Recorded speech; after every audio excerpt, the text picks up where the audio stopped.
Bonsoir. Un grand merci au Père John Baxter et à la paroisse Holy Family pour leur accueil à la fois généreux et enthousiaste pour accueillir cette veillée spirituelle pour la paix. Alors, mon nom est Estelle Rouvin. Je suis une des membres du comité de préparation et j'ai le grand plaisir de vous accueillir pour ce 25e anniversaire de la rencontre interreligieuse d'Assise. Vous allez voir sur l'écran, on va vous mettre quelques images justement de cette rencontre qui s'est tenue en 1986 en Italie. Good evening. We want to sincerely thank Father John Baxter for the warm welcome. We have been coming to this church for many years now, and we feel very much at home, and I hope every tradition here this evening feels at home as well. My name is Pierre Charland. I'm a Franciscan friar and a member of the organizing committee for tonight. On behalf of the committee, it's a pleasure to wish each and every one of you a warm welcome. As you know, these evenings are inspired by the day of fasting and prayer for peace that was held by Pope John Paul II in Assisi in 1986. Oui, le 27 octobre 1986, le pape Jean-Paul II a réalisé un grand rêve en invitant des représentants de diverses religions du monde à Assise en Italie. 70 représentants ont répondu à l'invitation et ils ont partagé pendant cette journée l'espérance commune de construire ensemble un monde meilleur, un monde plus fraternel. L'événement portait le message important du désir de paix que portent plusieurs traditions religieuses. La vraie paix, vous savez, c'est un objectif qui unit plusieurs croyants d'horizons divers et nous espérons ce soir faire un pas de plus vers cet horizon. Juste après la rencontre de 1986, des rencontres dans le même esprit se sont tenues à Montréal, organisées par les franciscains. Ceci pendant une dizaine d'années. Depuis 2006, un petit groupe de personnes a décidé de relancer cette tradition de prière entre différentes religions. Pour nous, la prière est ce trait d'union justement qui existe entre les différentes traditions spirituelles et religieuses. Aujourd'hui, ce comité de préparation est composé de personnes de différentes religions. Ils sont soutenus par la famille franciscaine du Québec et Religion pour la paix Québec. Vous pouvez les découvrir dans le chœur assis à côté des représentants ce soir. Shortly after the 1986 Assisi meeting, here in Montreal, the Franciscans began to hold yearly spiritual gatherings for peace, and this was done for approximately 10 years. Then in 2006, a group of individuals and organizations decided to revive this tradition. And this year, we are very pleased to be celebrating 25 years of the 1986 gathering. You have seen prior to this evening's ceremony some pictures of some of our meetings that were being projected onto the screen. And our initiative this year, as it has been for the past years, is supported by the Franciscan Family of Quebec, as well as by Religions for Peace Quebec. Aussi, vous savez, cette année, à Assise, le pape Benoît XVI a convoqué des représentants religieux pour une rencontre pour la paix. Et en plus, dans de nombreux pays, au cours des prochains jours, il y aura des veillées pour la paix. Donc ce soir, on peut se sentir en profonde communion avec des femmes et des hommes de partout au monde qui partagent notre espérance pour un monde meilleur et notre souci pour la paix.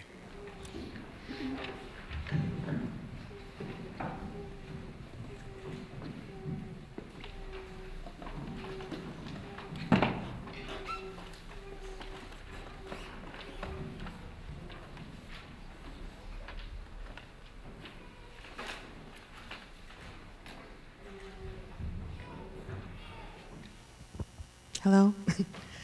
Okay. Well, good evening, everyone. My name is Jean Stevenson. My Cree name is Miss Canuck Squirrel. I'm from Peguis First Nation in Manitoba. And this is my husband, Albert Sampson. He's Shuswap from Salmon Arm, British Columbia. And He's going to explain a little bit about the smudge and say a prayer for us, and then I'm going to sing a song on the drum.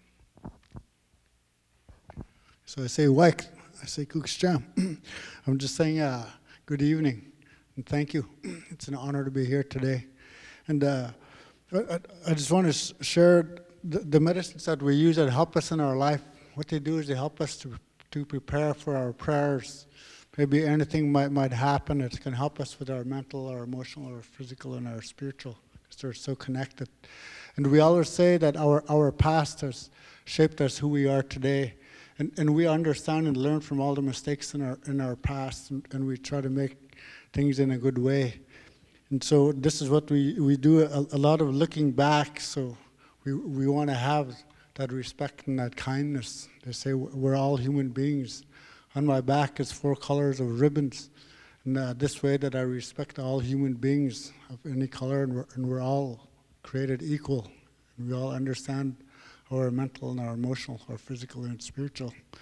So what these medicines do, the sage, when you smell it, what it does, it kind of helps you to open your mind. So when we have a smudge, when we're in a ceremony, usually what happens is because we need everyone to listen to whoever's speaking, and we usually use an eagle feather. And so when you smell that sage, it kind of opens you up, kind of opens your mind and gives you that peace. And it helps you to understand respect. And so we always say we want everyone to be one mind, everyone to be thinking in that same way.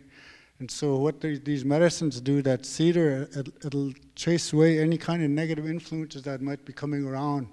Maybe saying, oh, I don't need to be here, I could be home watching TV or something. Negative influences like that. So it kind of brings everybody together in that way. And the sweetgrass that we use, it comes from the hair. It symbolizes the hair of our Earth Mother. In this way, that what we need, when you smell that, it smells sweet. And what we get from that is that love that we need for ourselves. When we love and forgive ourselves, we can love and forgive others that are around us. So this is what these medicines do. And my wife's going to sing a song with a drum. And we always offer tobacco. And we give thanks for everything that comes to us in our life. Everyone that comes around in our life has something to share with us or to help us out, or vice versa. They're part of our prayers. They say everything that we do in life is a prayer. When we wake up in the morning, when we give thanks for our life. And everything that happens from there on throughout the rest of the day is part of our prayer. So sometimes when we want good things to happen to us, good things to come to us, we want everything to be done in a good way. So we try not to distort that prayer with anger or any kind of negative emotions, or we don't direct any of these negative emotions towards anyone else. So in this way, we can walk on in a peace of mind and just love everybody unconditionally in that way. So this is what helps us out. And we like to keep it simple, but we say life's not simple. There's a lot of complications. But when we start understanding ourselves, who we are, life is a lot easier. And we say this is a way of life. We live this every day, and we give thanks to everyone. It's always gratitude that we need in our life for everything that's happening to us. Not what that we don't have or what it is that we need, but it is what we have, and we're thankful for that. So, and we try to pass this on to our children. The next 7 generations, because we understand the last 7 generations, what's happening to people, and we're trying to help with this change with these prayers. And these prayers are powerful. You say what you put out will come back to you. So we understand things like that. So for now, I just want to say Kuksham Kuka Kolkukpi. I say Kuksham Kuka Sinpasner Kias. Kuksham Kuka Kuksatsner Chmamal. I want to say Kuksham Kuka Malama. I say Kuksham Kuka Tukwirt, and that's old squaw. What I'm saying thank you to the Creator. Thank you for my life. I'm saying thank you to our grandfathers and our grandmothers, that ones that walked ahead of us, to leave these kind of ways to kind of help us so we can help our children, our families out. I'm also giving thanks for all of our relatives, because we're all related. I'm also saying thank you for all of our children, the ones that are coming behind us, as we want to share and pass on these teachings to help them in their life, because we understand what's happened to us in our life and how we want it to be for them. Also giving thanks for all these medicines that help us out with our mental, our emotional, physical, and spiritual, because they're so connected. You can't take one from the other or say this is that. And I was also giving thanks for that fire and that water, because they have equal balance. They help us in our ceremonies and our sweat lodges, and they help us burn our medicines. They cook our food, they give us heat, quench our thirst. And so they're very powerful medicines, and they're both equal, that fire and that water. And we're thankful for that, to have that in our life. So with that, I just want to say Kuksham. Thank you. Okay, my wife's going to sing a song. With this drum, we also give thanks for the animal that sacrificed its life so we could have the vibrations of this drum. And the wood, we call the wood the standing tree spirits. That's what help us in our life with those vibrations. Sometimes you hear these songs, maybe you're going to cry, or maybe it's going to help you in your healing to kind of let go of something that you've been hanging on to. And we have this in every culture, the songs and the music. So this is, my wife was going to share a song to kind of help out. And when we hit that drum, they say when we hit that drum, the spirits in the spirit world, they hear that and they'll come try to help us out. They'll guide us with their thoughts or mental or emotional, or we'll be able to talk about things that we haven't been able to talk to, maybe some of our relatives in the spirit world. So everything's in a good way. So we say Kuksham. Thank you. Yes, this song is it's a Cree song, and it asks the Great Spirit to help us. And when I think about prayers for peace, I think about our children and our grandchildren, and I think about the women, and I believe that the grandmothers are the ones that are going to bring peace and love. And we're the strong ones that hold that emotion of love and peace. And we're the ones that take care of our families. So this song is asking for help and in whatever way that's needed at that time. So if you're having some kind of difficulty in your life, you can send out a prayer with this song too, and help me along with it.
Namaskaram.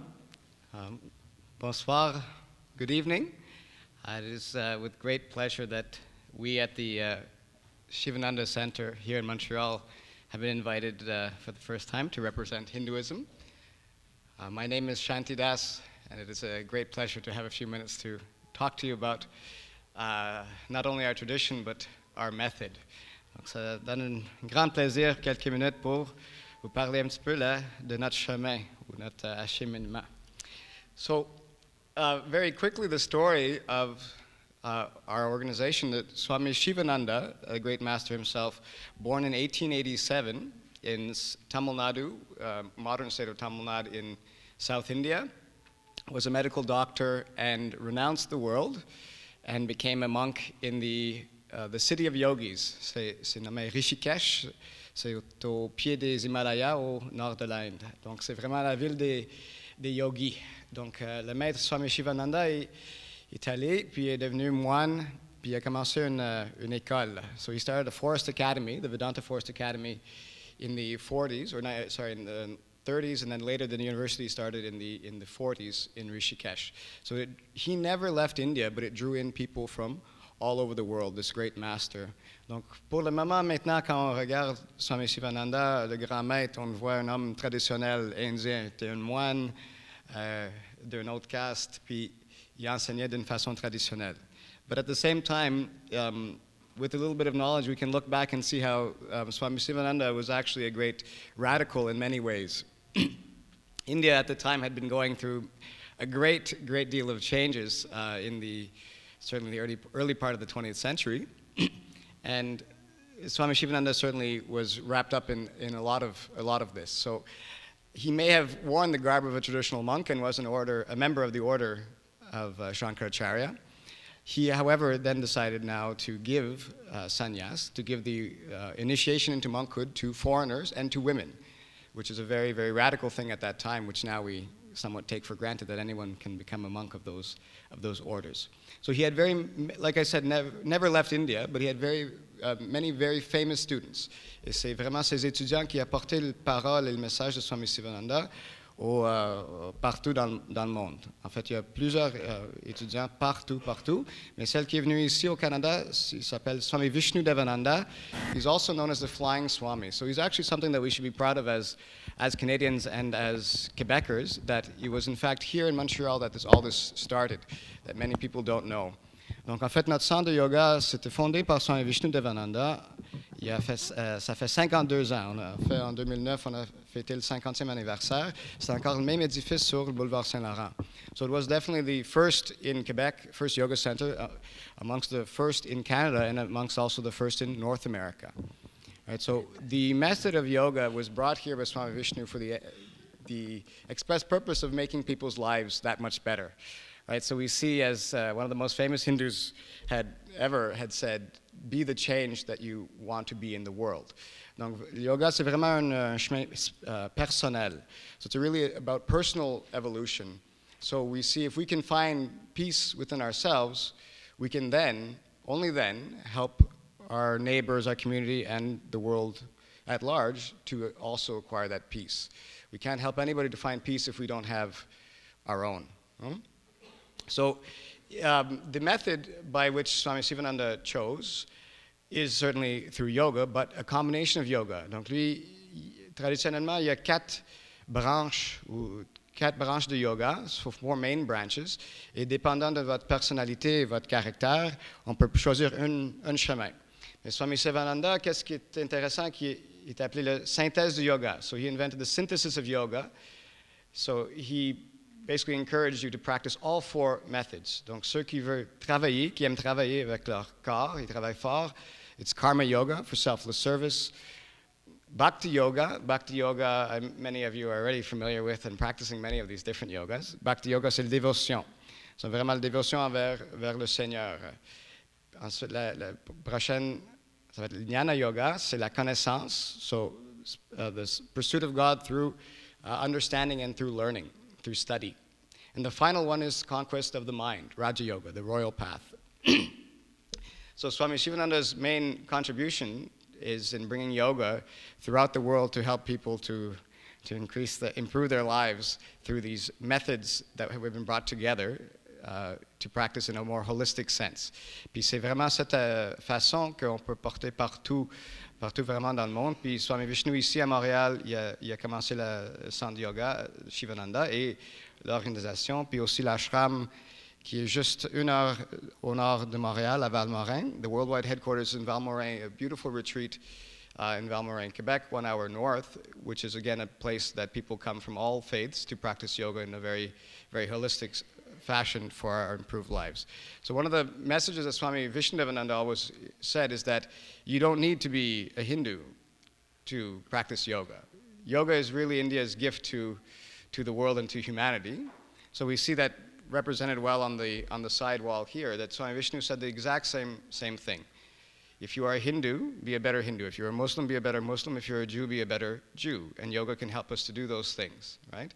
It's not a question of leaving them, but to help you to go deeper into your own faith, into your own practice, and into a deeper relationship with your own God. So if we can leave you very, very, very simple saying of Swami Shivananda, which I think will be a very, very good summary of his entire life's work and teaching, as he was a very, very simple man. He said, all we have to do is to be good and do good. Namaskaram. So, Shankara Chaitanya and our friends Karuna and Chandra from the center will have a little chant, and we can all join together. Okay. On va faire un chant, premièrement, en honneur de Swami Shivananda, Swami Vishnu.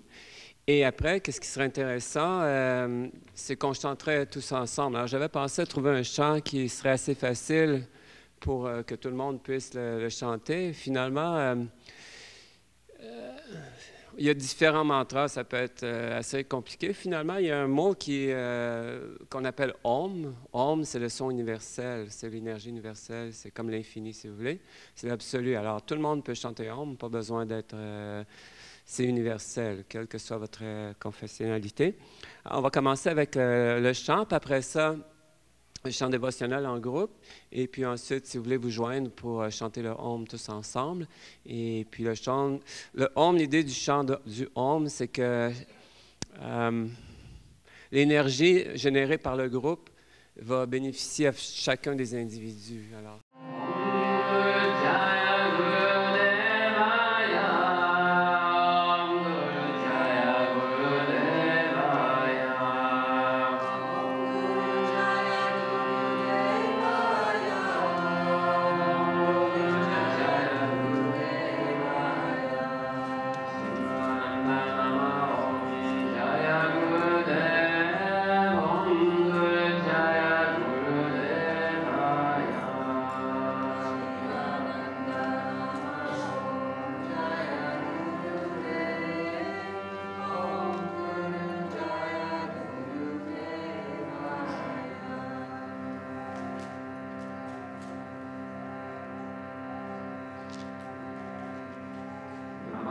avec le Om, on va faire Om Namo Narayana, qui est un mantra pour la paix. Si vous connaissez, vous pouvez chanter avec nous. On va faire quelques fois. Om Namo Narayana. Om Namo Narayana. Om Namo Narayana. Om Namo Narayana. Om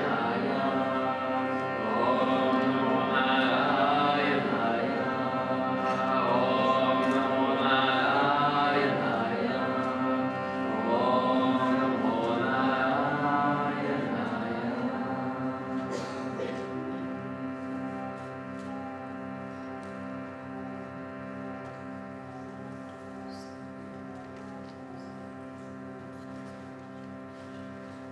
Ne vous gênez pas, chantez à pleine voix.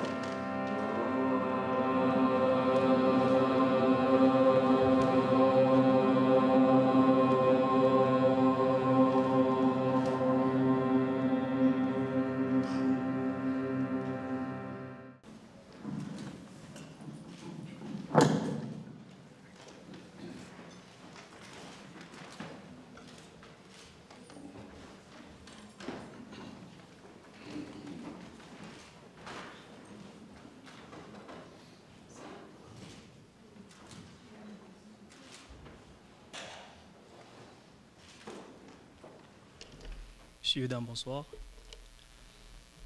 Je m'appelle Amadou Barry et au nom de l'Institut Soufi de Montréal et aussi par cette salle pleine de paix qui respire dans son entièreté la sincérité et la paix, j'aimerais au nom de l'Institut Soufi de Montréal remercier l'ensemble de ceux qui ont eu l'initiative d'organiser ces veillées autour de la paix.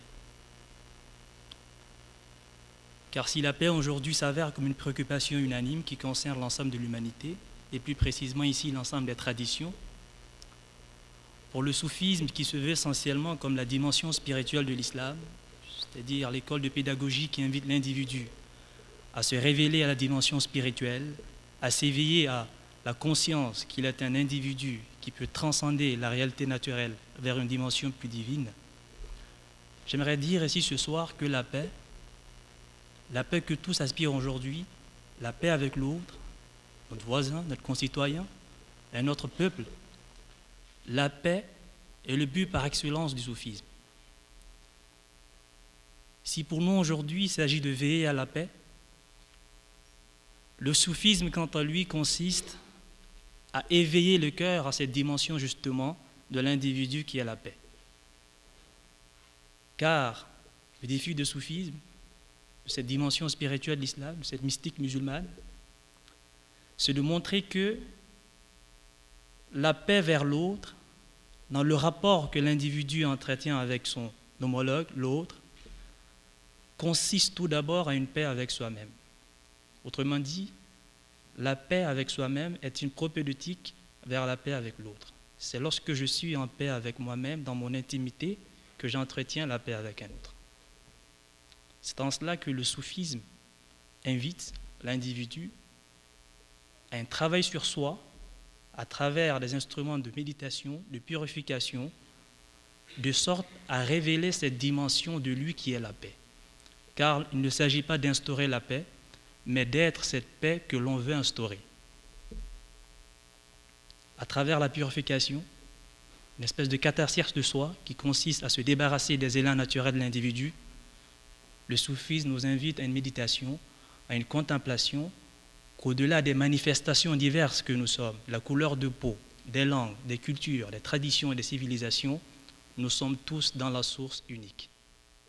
C'est un écho de cette parole qu'un éminent soufi dira, l'eau est une et les fleurs sont multiples.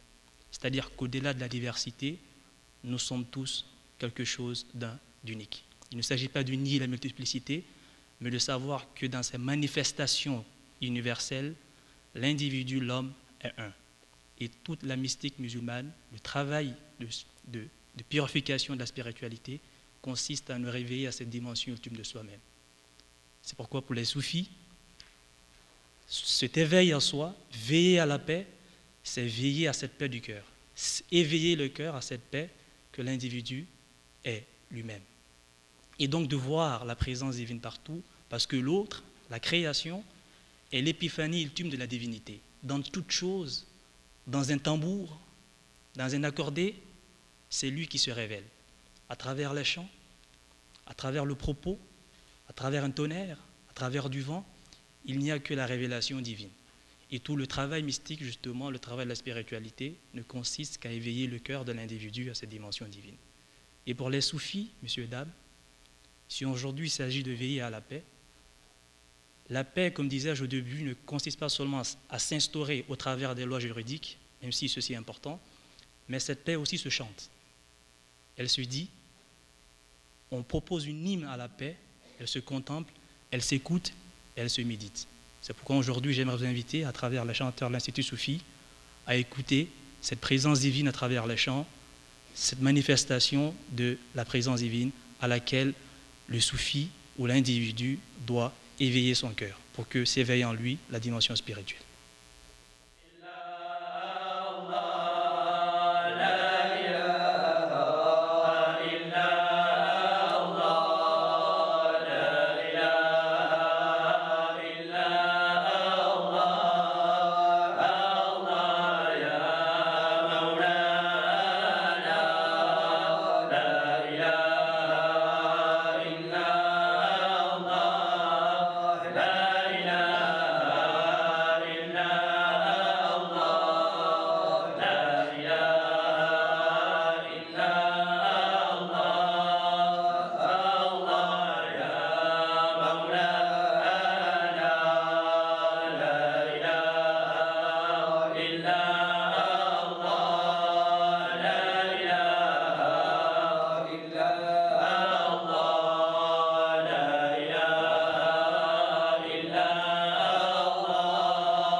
Alors, moi, je suis Flo.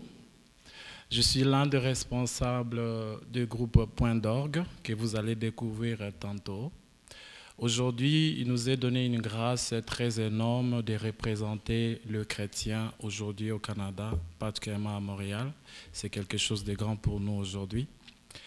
Certainement qu'il est difficile de parler de l'acheminement de la foi chrétienne tellement qu'elle est énorme, mais aujourd'hui, quand même, le Seigneur nous a mis à cœur de parler, de nous donner un message. Pour les chrétiens, c'est un rappel. Et pour ceux qui ne savent pas, comme peut-être parmi vous, c'est juste un message. Et le message, c'est l'amour.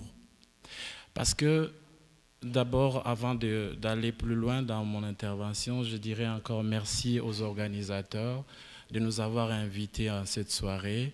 Un signe de paix, un signe d'amour que nous vous apportons dans notre cœur. Pourquoi l'amour? Parce qu'on ne peut pas avoir de paix, surtout dans nos vies que nous avions, sans avoir d'abord l'amour. Et dans notre foi, le Seigneur nous demande d'aimer les autres comme nous nous aimons. Parce que c'est lui qui sait comment est-ce qu'il s'aime et qu'il aime l'autre, je pense qu'il aimera comme lui-même.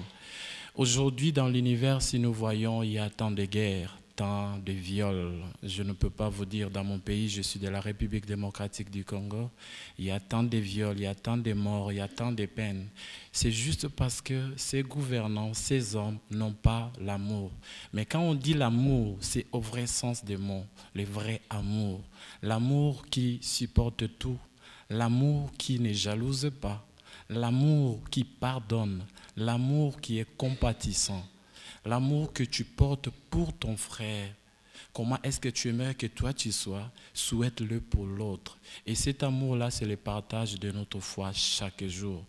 Parce que aujourd'hui, même mes frères ou les amis qui sont ici peuvent être d'accord avec moi, il n'y a rien qui est plus grand que l'amour. Pour avoir une paix, quelle que soit, s'il y a la guerre, si les hommes n'ont pas l'amour en eux, ils ne pourront jamais instaurer une paix. Pour avoir la paix intérieure ou pour avoir aimé une autre personne, comme le frère a dit, si tu ne t'aimes pas toi-même, tu ne pourras pas aimer. Aujourd'hui, l'amour, les amis, que ça soit quelque chose que nous partageons chaque jour. Parce qu'en s'aimant l'amour en nous et en l'autre, nous pouvons construire une société qui sera portée dans la joie, dans la paix aujourd'hui qu'on nous a réunis. Sur ce, dans quelques chants qu'on va chanter aujourd'hui, sera représenté en disant merci à ce grand Dieu-là qui est 3 fois saint.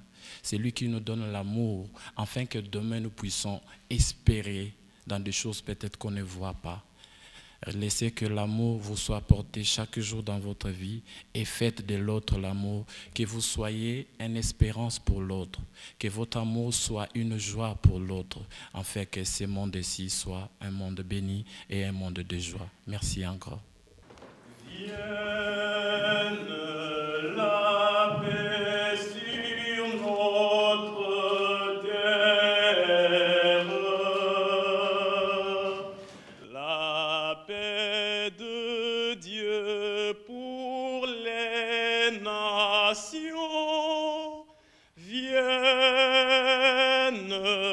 la paix entre les frères, la paix de Dieu dans nos maisons. Nos épées deviendront charrues de laboureurs, nos lances deviendront des faux pour la moisson. Vienne la paix de Dieu. On ne s'armera plus pays contre pays. Les soldats cesseront de préparer la guerre. Vienne la paix de Dieu. Vienne la paix sur notre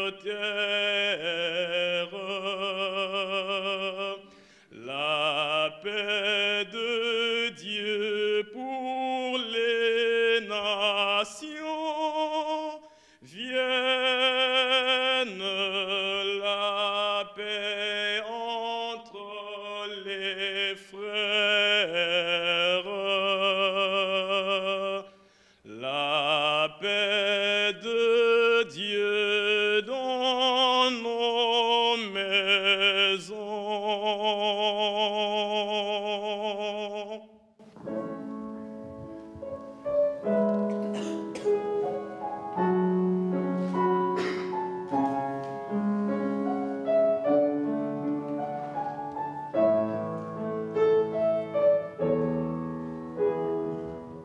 Par les cieux devant toi, splendeur et majesté, par l'infiniment grand, l'infiniment petit, et par le firmament, ton manteau étoilé.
Par tous les océans et par toutes les mers, par tous les continents et par l'eau des rivières, par le feu qui te dit dans un buisson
Vaheguru Ji Ka Khalsa, Vaheguru Ji Ki Fateh. That is our salutation, that we belong to God and the victory also belong to God.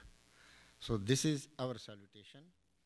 And the second, the shortest one is Sat Shri Akal, God is truth. These are our two salutations. First of all, Mr. Kehar Singh, he is a very learned scholar of Sikhism, and he has given a very good speech about what is Sikhism, but I will give you some background. The founder of this Sikhism, Guru Nanak, he was the contemporary of Martin Luther. The modern research says that he was born in 1469 and he traveled throughout the world, known world at that time. His visit in Kiev, Russia, in Turkey, Istanbul, and in Baghdad are still, edicts are written there. He traveled up to that time. The modern research tells that he even went to Egypt, Rome, and Athens, and he met also Martin Luther.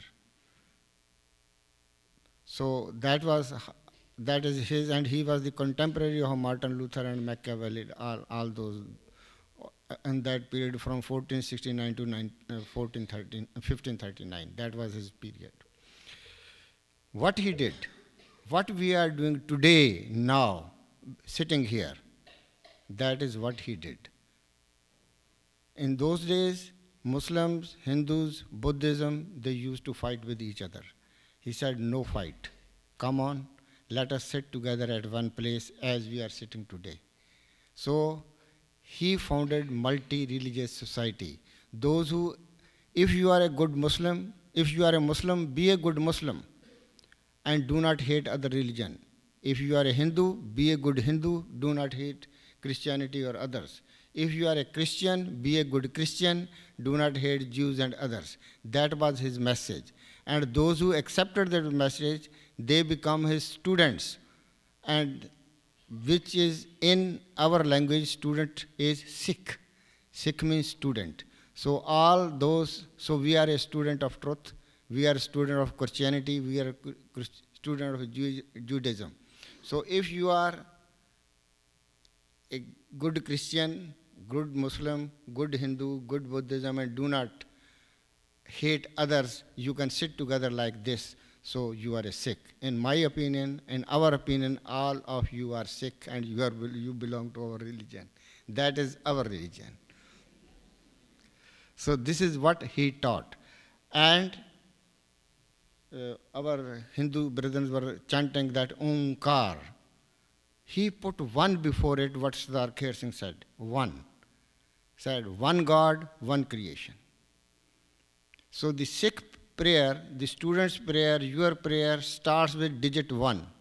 Whenever you see numeral A or digit 1, you see that is the symbol of Sikhism. We are all one. So that was his message, and he also thanked the organizers of this campaign, and we are also thankful to our president, Mr. Sukhdayal Singh Besra. Our temple, Shri Guru Ravidas Temple, it is named after a saint, Ravidas, who was a cobbler. He of very low caste, and his scripture is added into our holy scripture. There are 36 people, those who have written our holy book, Guru Granth, and he is one of it. Among the saints, the scripture writers from South India, Pakistan, and other places, belonging to high caste, low caste, yellow, black, and everybody he included in them. And he made a multi-religious holy book which is called Guru Granth. The scripture of Muslims, 4 Muslims, saints, Sufis, Baba Farid, Kabir, are added, inscribed into that holy book. That is the message of Sikhism. We are all Sikhs. If we are true to our religion, but at the same time we can sit together like as we are sitting today, so we are all Sikh. That is the message of our Sikh religion. So now they have come here. Our priest, they will sing a song. The scripture is written by Shri Guru Ravidas, who belong to the lowest people category. And he says, Hum sar deen. Nobody is more lowest in this world than me. But, O God, you are the most merciful. That is the meaning of this whole hymn, which they will sing now. Thank you very much.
Good evening, ladies and gentlemen.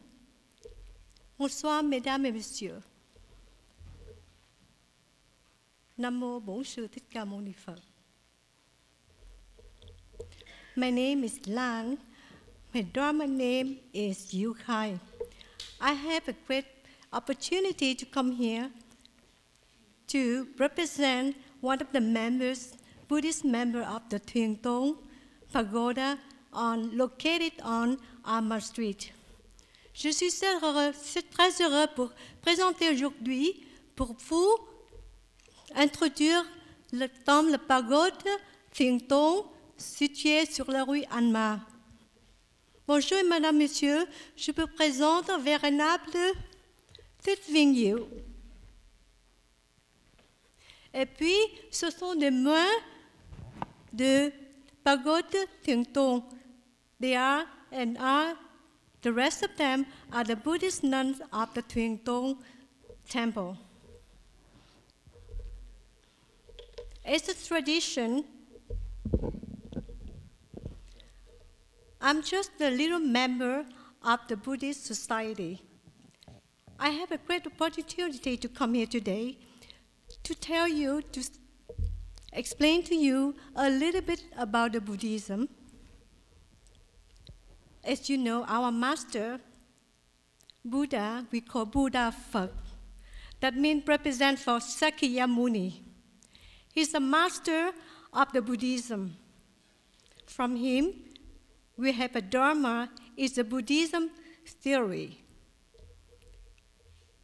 The third is the Sangha, it stands for the members of Buddhism are the Buddhist nuns and the Buddhist venerable. We call they are the triple gems in Buddhism. What is the Buddha teaching us about? He taught us about love, the compassion, what you give and what you get, cause and effect.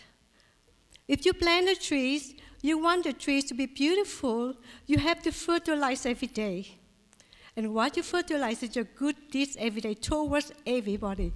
We call this human sentence means not only the human, for everything, the earth, the plants, the animal. Ne pas tuer, être fidèle. The Buddha also teaching us, what you do, you help any people. Doesn't matter who they are, where they are. We all have the same blood. All our blood are red. We have the same tears. All our tears are salt.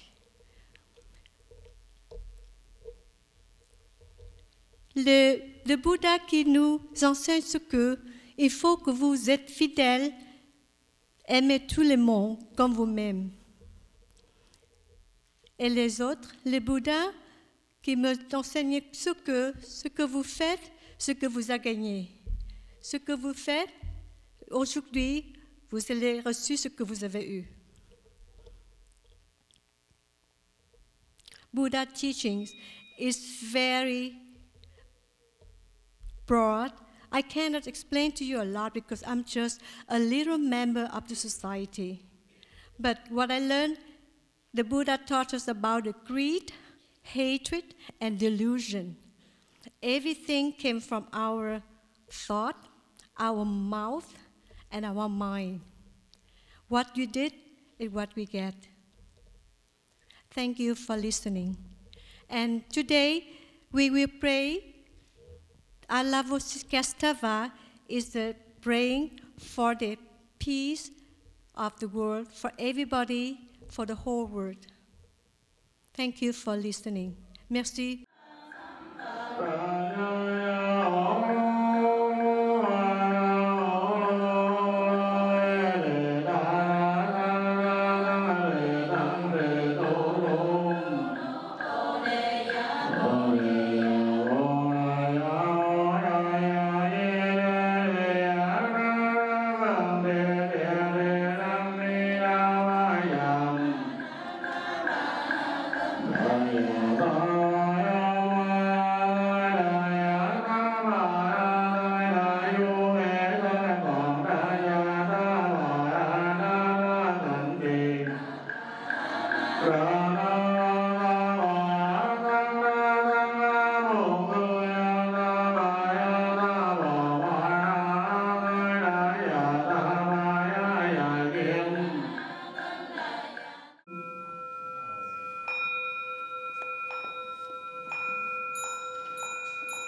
Mesdames, Messieurs,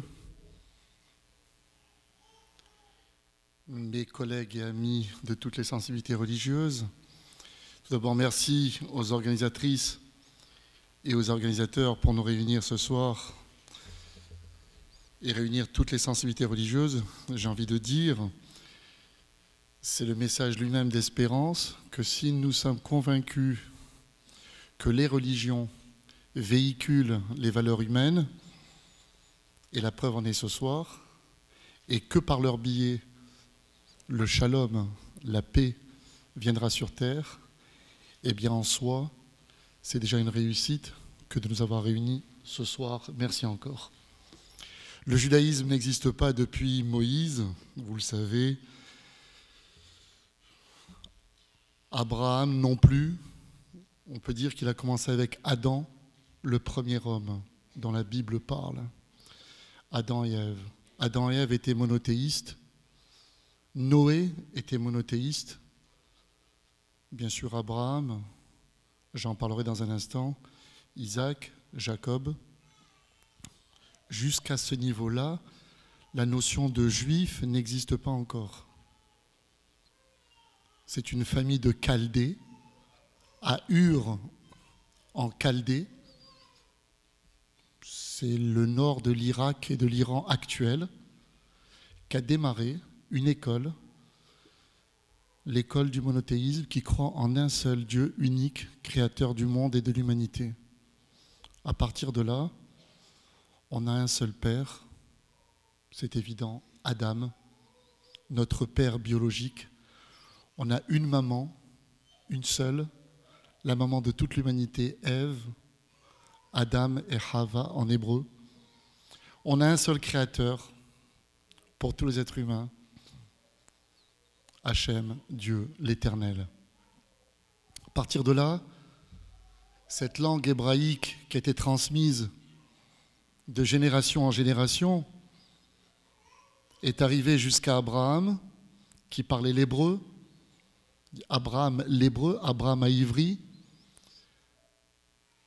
Et cette tradition hébraïque monothéiste a continué jusqu'à Jacob, qui va donner naissance aux 12 tribus d'Israël.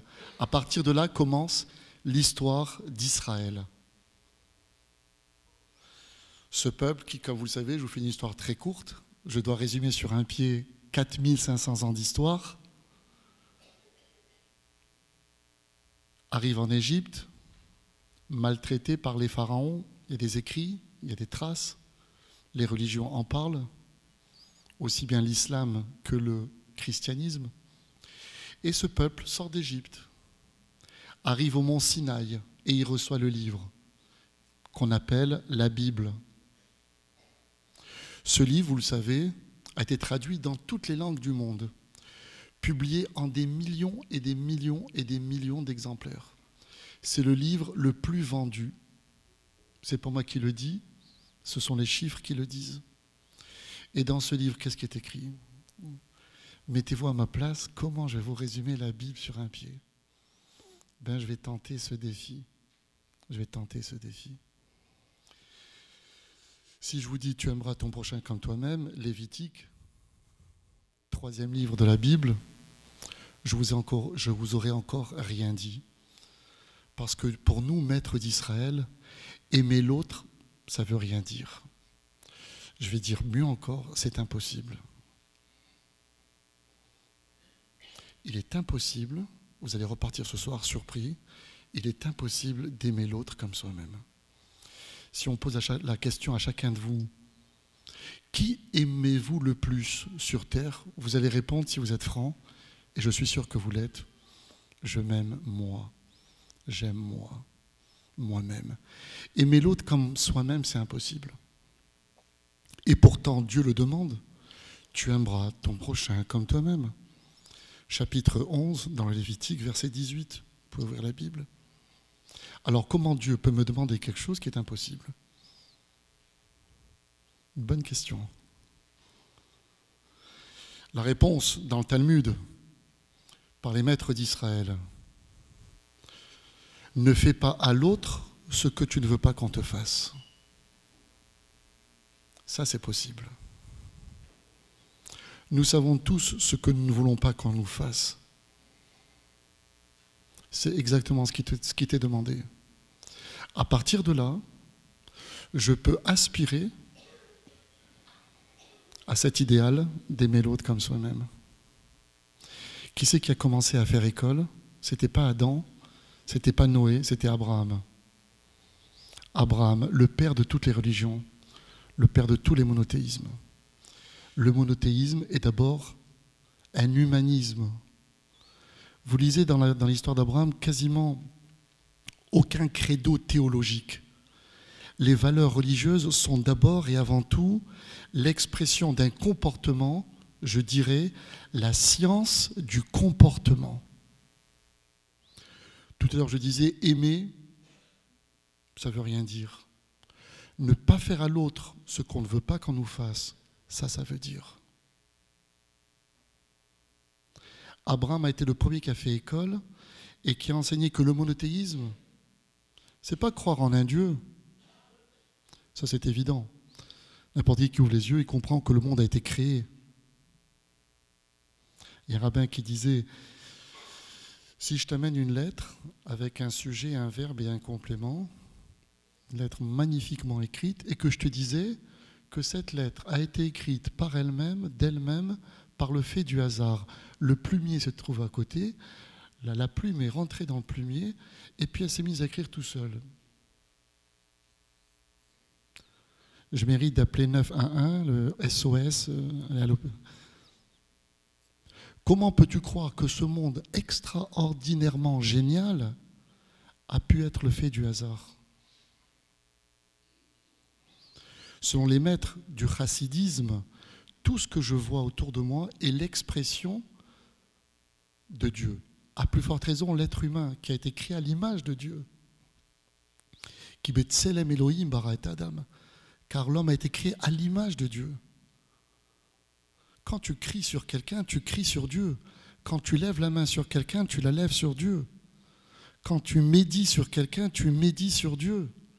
Est-ce qu'on peut dire les choses de manière plus forte pour comprendre l'importance de la personne, de la vie, de l'être humain? Vous avez là un magnifique slogan.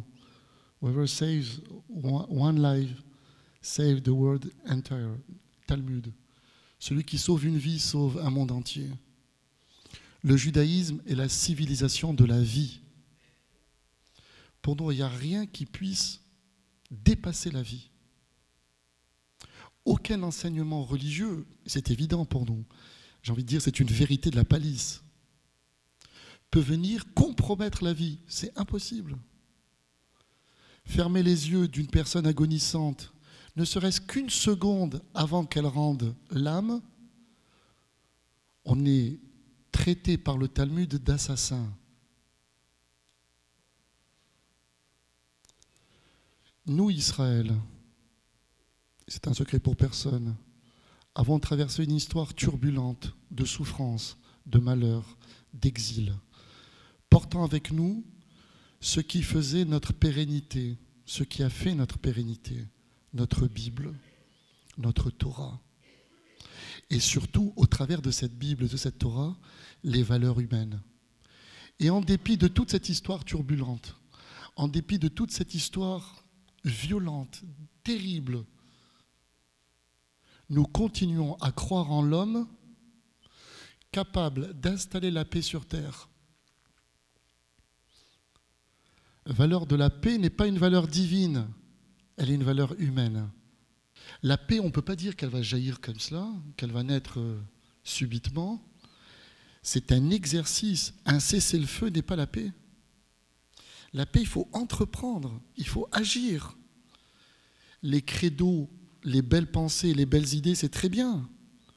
Mais ces belles idées, ces credos doivent être un exercice physique de tous les jours, du quotidien.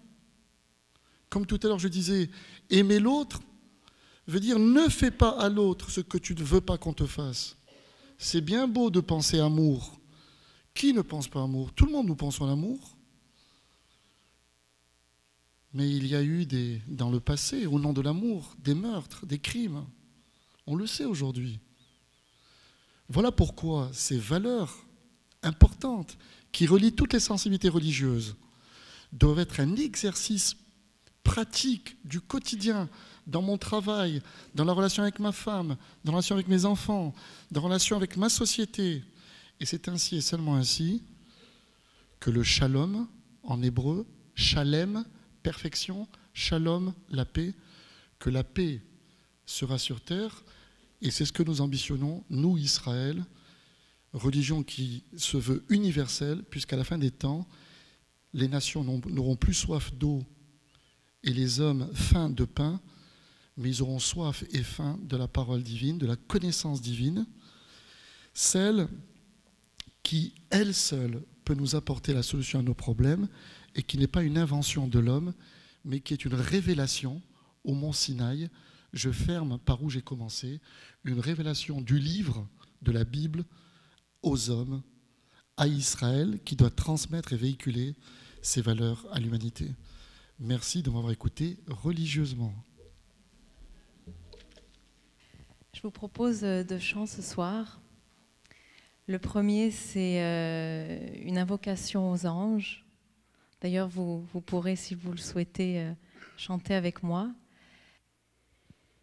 Yavo Mikael, Yavo Gabriel,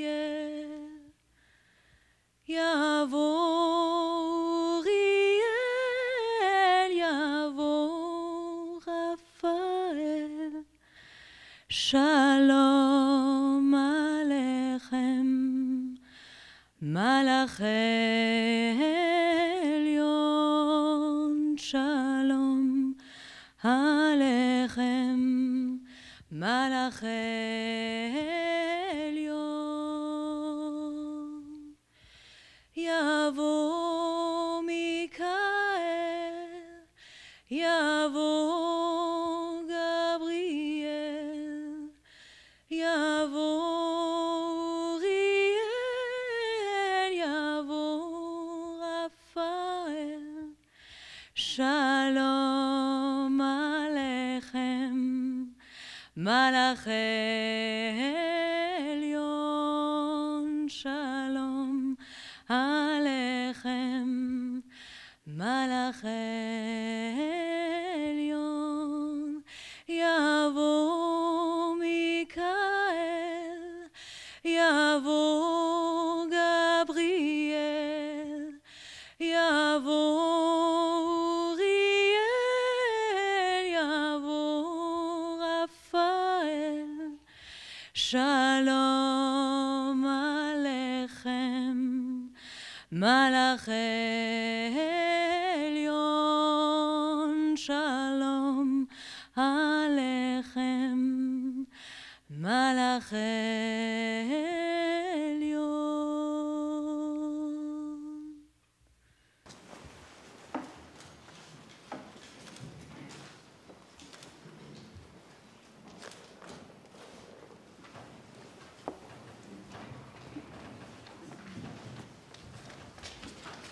On a voulu juste partager très brièvement, en fait, par rapport à la foi Baha'i, l'histoire de la vie de Baha'u'llah, le fondateur de cette foi.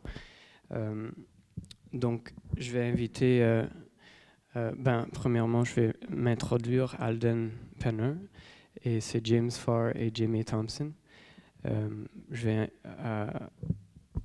vais présenter James pour donner un peu en anglais quelques mots sur la vie de Baha'u'llah, ce qui décrit en fait très aptement ce que les Baha'i veulent apporter à ce discours de paix dans le monde.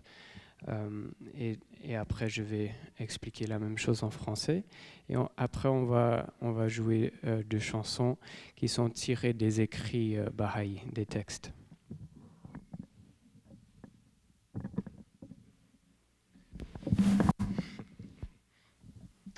First of all, thank you all for coming tonight. This is such a wonderful event for us all to share together as members of one family, the human family. So first, I'd like to describe the life of our prophet founder Baha'u'llah. Yes. So about 150 years ago, Baha'u'llah appeared in Persia and devoted himself to the upliftment and education of all the people. He proclaimed the oneness of the world, of humanity, and taught that all are created and nourished by one loving and merciful God. He promoted principles such as the equality of men and women, the abolition of prejudices, the agreement between science and religion, and the need for universal education. The kings of the East and the priesthood of Persia arose against him, for they did not find their personal interests advanced by his teachings. He was persecuted, mocked, and put in chains. In Persia, his properties and possessions were taken. First, there was banishment from Persia to Baghdad, then to Constantinople, then to Adrianople, and finally to the prison fortress of Akka. Throughout all these ordeals, he was cheerful. His enemies made every effort to lessen his greatness, but his fame grew day by day. Surrounded by enemies, he did nothing to protect himself. On the contrary, in his spiritual might and power, he was at all times visible before the faces of men. During his lifetime, he was intensely active. His energy was unlimited. Scarcely one night was passed in restful sleep. He suffered in order that selflessness and service should be made manifest in the world of humanity, that the most great peace should be established, that human faith should be strengthened, that the human mind might be developed to its fullest capacity, and that mankind might become the reflection and likeness of God. Baha'u'llah was truly a manifestation of God and a universal educator of humanity.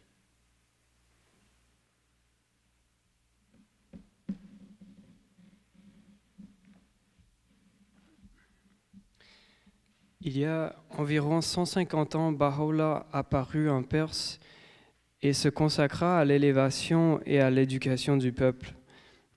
Il proclama l'unité du monde de l'humanité et enseigna que tous sont créés et nourris par un même Dieu d'amour et de miséricorde.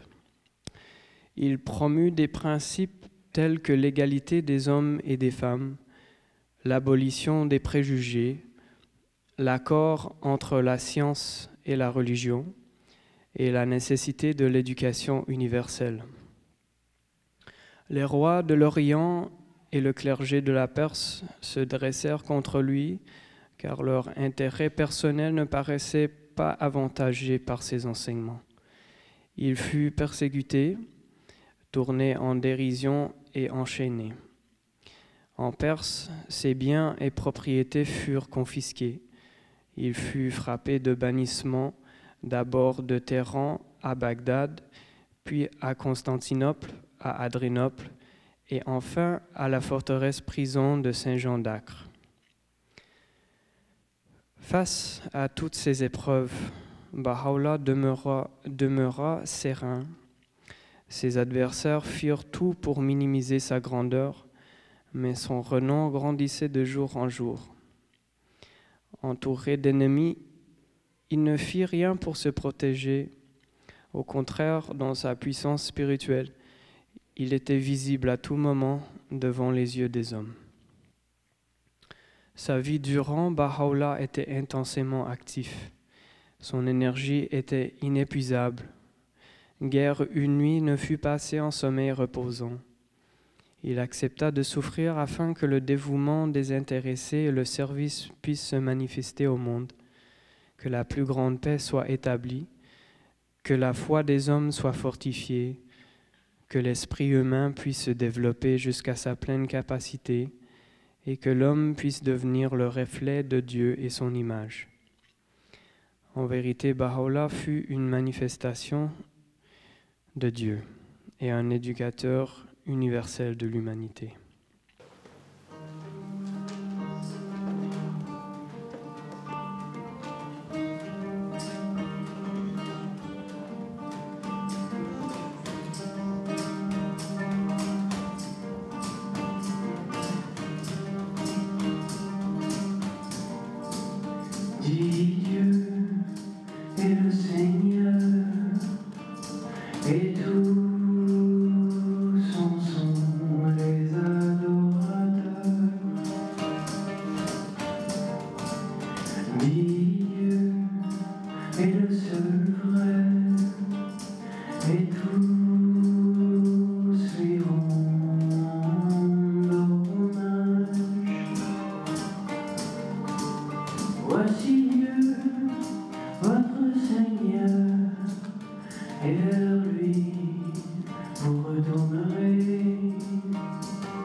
Voici